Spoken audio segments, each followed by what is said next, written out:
Hello বন্ধুরা, নমস্কার। আশা করি তোমরা সবাই অনেক ভালো আছো। আমি অনেক ভালো আছি। Welcome back to my channel. তো সকাল সকাল আমি আমার ব্লগটা শুরু করেছি। তার আগে একটা কথা, আমার এই চ্যানেলে অবশ্যই তোমরা একটা সাবস্ক্রাইব করে দেবে, আর আমার এই ভিডিওটা একদম প্রথম থেকে শেষ পর্যন্ত দেখবে। আমি সারাদিনে কী কী করি না করি সেই সবই আমি ভিডিও করে তোমাদের মাঝে শেয়ার করি, মানে ব্লগ বানিয়ে আর কি, সেটাই তোমাদের কাছে দিই। তোমাদের যদি পছন্দ হয় তো আমার চ্যানেলটাকে একটা সাবস্ক্রাইব, একটা লাইক আর একটা কমেন্ট কিন্তু অবশ্যই করবে। যদি পারো তো একটা শেয়ারও করে দিও। ওকে, তো সকাল সকাল আমি ঘুম থেকে উঠে পড়েছি প্রায় তোমার 4টা নাগাদ, কারণ আমার ছোটো ছেলেটা তখন উঠে পড়েছিল। তো তখন ঘুম থেকে উঠে নিয়ে আমি তো ওদেরকে রেডিও করে দিয়েছি। তো তারপরে এসেছিলাম উঠানটা ঝাড়ু দিতে, আর ওদিকে আমার শ্বশুর গোয়ালঘর থেকে গরুগুলো বের করছিল, গোড়ার ভিতরে গোবর তুলছিল, আর আমি এখানে উঠানটা ঝাড় দিচ্ছিলাম। আর আমরা সকাল সকাল কুমোররা নানান কাজে লেগে পড়ি, যেহেতু আজকে প্রচণ্ড রোদ উঠেছিল, তার জন্য আজকে কাজও কিন্তু অনেক। কালকে রাত্রে যতগুলো জিনিস ঘুরেছিল সেগুলোকেও আবার রোদে দিয়েছি, আবার শুকনো কাঁসাগুলোকে শুকিয়েছি, মানে অনেক কাজ, প্রচুর কাজ করেছি। সেসবই কাজই আজকে তোমাদেরকে আমি দেখাবো। অনেকগুলো জিনিস আজকে শুকানো হয়েছে। তো বাসি উঠানটা সর্বপ্রথম ঘরগুলোকে আমি পরিষ্কার করে নিয়েছি, তারপর বাসি উঠানটা ঝাড় দিচ্ছি, তারপর বাথরুমটা আমি পরিষ্কার করে নিয়েছি। তো তারপর চলে এসেছি রান্নাঘরে যে উনুনের ছাই এগুলো তুলে নিচ্ছি, যেহেতু আমরা কয়লা মানে ঘষি দিয়ে জাল দিই, সেই জন্য আর কি আমাদের কয়লাগুলো মানে ছাইগুলো একটু বেশি হয়। প্রত্যেকটা দিনে আমার এতগুলো করে ছাই ফেলাতে হয়, প্রত্যেকটা দিনে আমাকে তুলতে হয়। আর আমাদের হিন্দুরা তো বাসি কাজ ছাড়ি, আমাদের প্রত্যেকটা দিন বাসি কাজে থাকে, মানে প্রত্যেকটা দিন ঘর দুয়ার লেপা আমাদের মাঝে করতেই হয়, মানে লেগেই থাকে যেন একটা অনুষ্ঠানের মতো। তো সকাল সকাল সেজন্য আর কি এই কাজগুলো আমি আগে কমপ্লিট করে নিচ্ছি। আর রান্নাবান্নাও করেছিলাম বেশি কিছু আজকে করেছি, সকালে অল্প একটুই করেছি, যেহেতু রোদ উঠেছে। দুপুরবেলা আবার রান্না করেছিলাম, আর সকালবেলা আজকে অল্পই রান্না, মানে সিদ্ধ আর একটা চটচটি, মানে আমার মা এসেছিলো। আর আমাদের ওই জায়গায় নদী আছে, ওই নদীতে মাছ মারে, তো এই জন্য মা কয়েকটা মাছ নিয়ে এসেছিলো, মানে বেশ অনেকগুলোই মাছ নিয়ে এসেছিলো। তো সেগুলো দিয়ে আর কি আজকে চটচটি রান্না করেছিলাম, বেশি কিছু না। তো সেই ভিডিওটা আমি তোমাদের সাথে শেয়ার করবো। আমি রান্না করিনি সেগুলো তোমাদের মাঝে আমি শেয়ার করব। তো দেখো, আমি এই যে ঘর লেপাটা প্রায় কমপ্লিট হয়ে গেছে। আর আমাদের দুটো চোখা, এই চোখাটা আমার কোনো কাজেই লাগে না, শুধুমাত্র ওই ঘষির চোখাটাই আমার লাগে। আর ওই পাশে যে চুলাগুলো দেখতে পারতেছো, ওই জায়গা আমার যা রান্না করে, সে বেশি রান্না করে না, কারণ সে গ্যাসে রান্না করে। আমারও গ্যাস আছে, যাদের মনে করো ঘষির চুলা আছে, আশা করি তাদেরকে আর মনে হয় না যে গ্যাসে রান্না করতে হবে, কারণ ঘষি দিয়ে যদি একবার জাল ধরানো যায় একদম ভাত হয়ে বসে থাকবে। আর আমার কারেন্টে রান্নার ভাতও ভালো লাগে না, মানে রাইস কুকার আর কি, সেখানে আমার ক্ষেতের ধানের চাল তো কেমন যেন একটা শিখশিখে হয়ে যায়, যতই জল দিই না কেন কেমন যেন একটা লাগে, আমি খেতে পারি না। এর জন্য আমি আর কি তিন বেলায় যে ভাত রান্না করি, গ্যাসেই ভাত রান্না করি। তো এই যে কালকে রাতে যে খেয়েছিলাম ওগুলো থাল বাসন আর মাঝে নেই, মানে রাত্রে আর মাজতে ইচ্ছা করে না। সারাদিন কাজ কমপ্লিট করার পর রাত্রে যখন এই থাল বাসনগুলো দেখি, তখন যেন শরীরের ভিতরে আরও আলসেটা দেবে পড়ে, মাজতে ইচ্ছা করে না। তো সকাল সকাল আমি ওই থাল বাসনগুলো মেজে নিচ্ছি কালকে রাতে। আর কালকে রাতে অনেকগুলো থাল হয়েছে, কারণ আমরা অনুষ্ঠান বাড়ি থেকে তরকারি বেঁচেছিলো দিয়ে গেছে, সেজন্য আর কি বাটির ভিতরে আছে, সেগুলো সবই মাজতে হয়েছে। আর ওদেরকে আমি রান্না চাপিয়েছি, এসেছি ছাদে কাপড় চোপড় নেড়ে দিতে। ভাবলাম রোদ উঠেছে, না জানি কখন আবার মেঘ করে, তার জন্য ভাবলাম জাগে যাই, ছাদে গিয়ে কাপড় চোপড়গুলো নেড়ে দিয়ে আসি। যদি একটু জলও যদি একটু শুকায়, মানে একটু ঝরঝরা যদি হয়, তাহলে খুব সহজে ফ্যানের বাতাসে শুকাবে। আরও বারবার রান্নাঘর দেখতেছিল যে দেখি তো জাল চলছে কিনা, আর ও হচ্ছে সরাবাই করে দিচ্ছে। বললামই তো বারবার আমার এই ভিডিওতে বলা হয়েছে যে কুমোরদের রোদটাই হচ্ছে সবচেয়ে মেইন। তো যেহেতু উঠেছে আজকে অনেক জিনিসগুলো আমি শুকাইছি, তো সেজন্য ও আর আজকে আরও অনেক খাটনি হয়েছে। কয়েকদিন আগে যে পোড়াগুলো পুড়েছে সেগুলোই আজকে সবগুলো জিনিস নিয়ে গেছে, ওর হাতে পোষা পড়ে গেছে। আসলে কুমোরদের কাজগুলো অনেক কষ্টের কাজ, কেউ সহজে এই কাজ করতে পারবে না। সারাটা দিন রোদে খাটতে হয়, সারাটা দিন বসে বসে এই কাজগুলো করতে হয়, খুবই ধৈর্যের একটা কাজ, খুবই ধৈর্যের।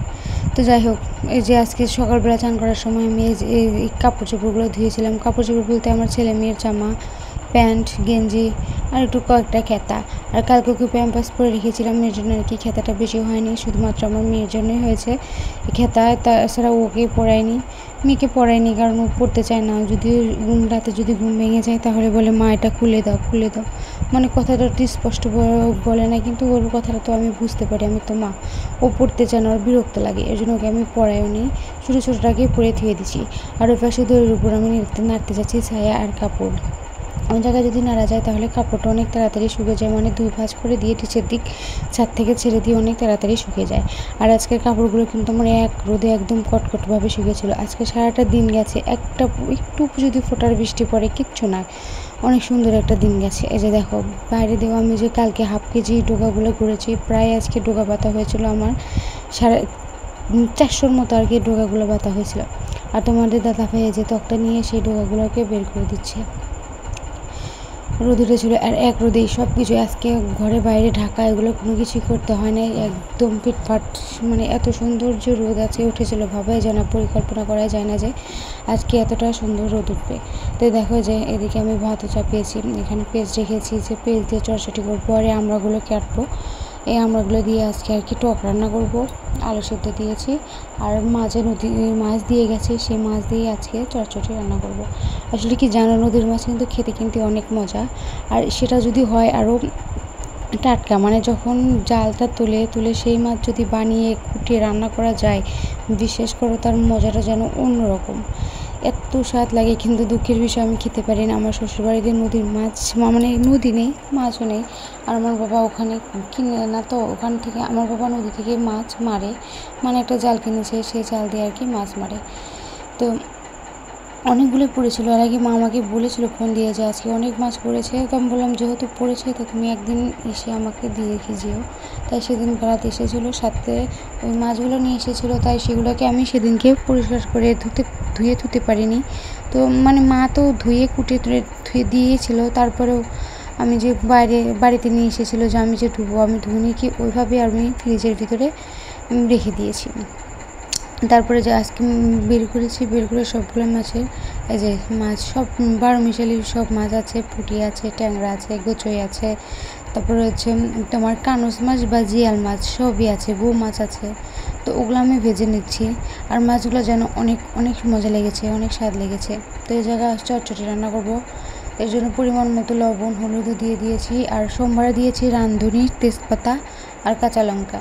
আসলে কাঁচা লঙ্কার সাথে চটচটিটা একটু বেশি যায়, অনেক স্বাদ লাগে, মজা লাগে, একটা কাঁচা লঙ্কার ঘ্রাণ পাই। তো সেসবও শেষ, মানে চটচটি আমি এগুলো সব রান্না করার শেষে যে তোমাদেরকে দেখাবো তা দেখাতে পারিনি। রান্নাবান্না খাওয়া দাওয়া সব কিছুই কমপ্লিট করে নিয়েছি। আমার বাচ্চাটা আমি সরাজে বের করবো, আমার বাচ্চাটা একদম বের করতে দিচ্ছিল না, আর আমার শ্বশুর মশাই বের করতে ছিল কিন্তু ঘোষ এসেছিলো, তার জন্য বাবা চলে গেছিলেন ঘোষকে মানে জিনিস দিতে। আর আজকে সারাটা দিন যেহেতু বরমশাই খাবলাগুলো তুলে দিয়েছে গাড়িতে, ও তো একদম সময় পায়নি, এর জন্য বাবা আর একটা ঘোষকে সামলাইছে। যেহেতু রোদ উঠতেছে ঘোষের চাপও কিন্তু বেড়ে গেছে, আর তার জন্য আজকে দুজন মানুষ এসেছে, আর ওর তো আজকে জিনিস তুলে দিতে হাতটাই বেহাল হয়ে গেছে, দেখাচ্ছে যে দেখো আমার আজকে ফোসা পড়েছে, সত্যি অনেক ফোসা পড়েছে, মানে 3-4টা ফোসা পড়েছে। অত ভারী জিনিস, কত উঁচু ট্রাক, ওই ট্রাকের ভিতরে তুলে দেওয়া কম কথা না, তো অনেক কষ্ট হয়। তার জন্য যে আমার ছেলেটা কান্না করছিল সেটা তো মা আগেই বলেছি। তারপর ওকে ঘুম পাড়িয়ে চান করিয়েছি, তারপর ঘুমও পাড়িয়েছি, দুধও খাইয়েছি, খেয়ে ঘুম আসিয়ে এই যে চলে এসেছি। যেহেতু রোদ উঠেছে গড়তে বসিনি, কারণ গড়তে বসে যদি তাহলে এগুলো আর হয় না, মানে শুকাতে আর দেওয়া যায় না, যেহেতু দুজনই চলে গেছে সেজন্য আমি একা বের করে দিচ্ছি। আর আমার শাশুড়িটা না পারে না, তার কোমরের হয়তো সমস্যা, সে একদমই পারে না।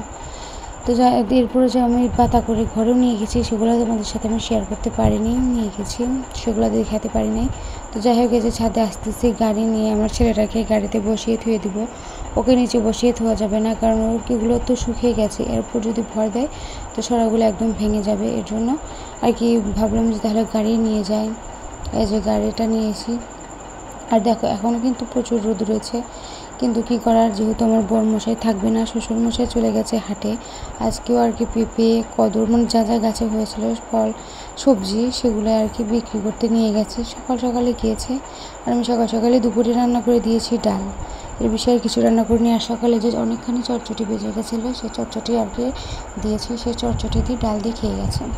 তো তারপর এসে তাকে খাবার দিয়ে হাটে পাঠিয়ে আমি এসেছি এই যে ছাদে কাপড় চোপড় তুলেছি, তো তারপরে যে সরাগুলো ঝাঁপ দিতে, আর প্রচণ্ড রোদ, আমি বললাম এখন না ঝাঁপ দেয় ভালো, রোদ যেহেতু আছে ও বললো যে না আমি গাড়ি লোড দেবো, তুমি একা একা পারবে না, এই জন্য আমাকে সাথে নিয়ে আমি এই জিনিসগুলো করছি। আর এদিকে দেখো আমার মেয়ে এ যেন একটা পাকা বুড়ি, ও আমাদের সাথে সব কাজই করে, হাতে হাতে সব কাজই করে, সব কাজই ও পারে বলতে গেলে। এই যে একটা একটা করে সরা নিয়ে এসে দিচ্ছে, আর ও যে নিয়ে এসে দিচ্ছে বুঝছো, একদম ভাঙবে না, একদম কিছুই করবে না, এইভাবেই নিয়ে এসে দেবে। আর ওর কোনো জিদও হবে না যে নিয়ে আসবো না, ভাঙবো না, ওকে বলিও নি যে মা তুমি নিয়ে এসো, যাও সরাগুলো নিয়ে এসো, কিছুই না, ওই একাই এমনিতেই গিয়ে সরাগুলো নিয়ে আসতেছে। বলতে বলো আমার মেয়েটা অনেক কাজ পাগলি মেয়ে। আসলে ছোটো থাকতে তো সবাই মজা করে করে, আমরাও করেছি মা বলে, তার জন্য আরও যেগুলো চাপ দিলাম সেগুলো আর কি বড় মশাই যেখান দিয়ে রেখে দেবে। তো আমার ছেলেটাও এখানে খেলা করতেছে। তো যারা আমার এই ভিডিওটা একদম প্রথম থেকে শেষ পর্যন্ত দেখেছো তাদেরকে অনেক অনেক ধন্যবাদ। আর আমার ইউটিউব চ্যানেলে 22 জন সাবস্ক্রাইব যারা যারা করেছো তাদেরকেও অনেক অনেক ধন্যবাদ। আসলে তোমরা না থাকলে আমার সাবস্ক্রাইবগুলো হতো না। প্লিজ আমার চ্যানেলটাকে আরও বেশি বেশি করে সাবস্ক্রাইব করবে এবং আমার পাশে থাকবে, সাথে একটা লাইক কমেন্ট আর একটা শেয়ার কিন্তু অবশ্যই করে দেবে।